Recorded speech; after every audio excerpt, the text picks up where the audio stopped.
চরিত্রটা আমার ছিল আমি একজন ডিটেকটিভ। আপনার লং কোট পরা, মাথায় হ্যাট। বাংলাদেশের রাজনীতিতে মির্জা ফখরুল ইসলাম আলমগীর এক বহু চেনা নাম।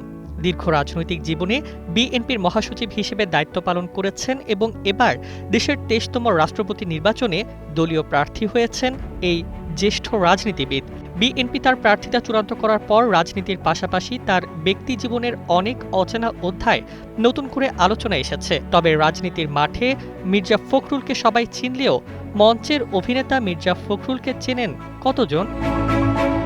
রাজনীতির কঠিন ও ব্যস্ত বাস্তবতায় প্রবেশের আগে তার জীবন জুড়ে ছিল মঞ্চ, অভিনয়, সংস্কৃতি ও খেলাধুলা। ছাত্র জীবন থেকেই নাটকের প্রতি তার ছিল গভীর অনুরাগ।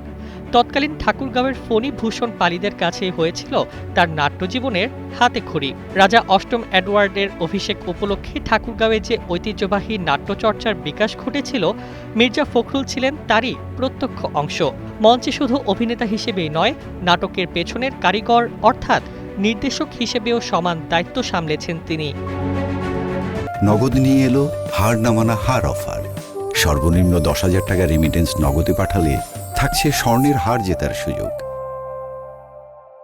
মির্জা ফখরুলের অভিনয় জীবনের সবচেয়ে চমকপ্রদ ও রোমাঞ্চকর অধ্যায় হল ঢাকাই চলচ্চিত্রের দুই কিংবদন্তি তারকার সঙ্গে মঞ্চ ভাগ করে নেওয়া। বিখ্যাত চিত্রনায়ক আব্দুর রহমান ছিলেন তার আপন মামাতো ভাই। এই খ্যাতিমান তারকার পাশাপাশি ঢাকাই চলচ্চিত্রের নবাব খ্যাত আনোয়ার হোসেনের সঙ্গেও সরাসরি একই মঞ্চে অভিনয় করেছিলেন মির্জা ফখরুল। কেবল অভিনয় নয়, তাদের মতো অভিনয় শিল্পীদের নাটক পরিচালনা করার বিরল সুযোগ ও সৌভাগ্য হয়েছিল তার। রাজনীতির তীব্র তোলপাড়ে আসার আগেই চরিত্রের গভীরে ঢোকা, সংলাপের আবেদন ফুটিয়ে তোলা এবং দর্শকের মুখোমুখি দাঁড়িয়ে নিজেকে প্রকাশের শিল্প তিনি দারুণভাবে রপ্ত করেছিলেন। অভিনয়ের পাশাপাশি তার জীবনে ছিল শিক্ষকতার দীর্ঘ অভিজ্ঞতা। পরবর্তীতে যুক্ত হন প্রত্যক্ষ রাজনীতিতে। তবে শিক্ষকতা, সংস্কৃতি নাকি রাজনীতি, কোনটি তার সবচেয়ে প্রিয়?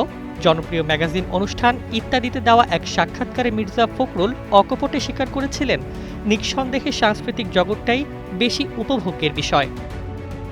দীর্ঘ রাজনৈতিক পথপরিক্রমায় তিনি সফল হলেও তার হৃদয়ের একটি অংশ সবসময় রয়ে গেছে মঞ্চের সেই আলো ছায়ার খেলাতেই। রাজনৈতিক পদের দৌড় ও কঠিন ব্যক্তিত্বের আড়ালে ঢাকা পড়ে থাকা এই চমকপ্রদ সাংস্কৃতিক পরিচয়টি আজ বহুজনের কাছেই দারুণ এক বিস্ময়। News desk, ২১ television.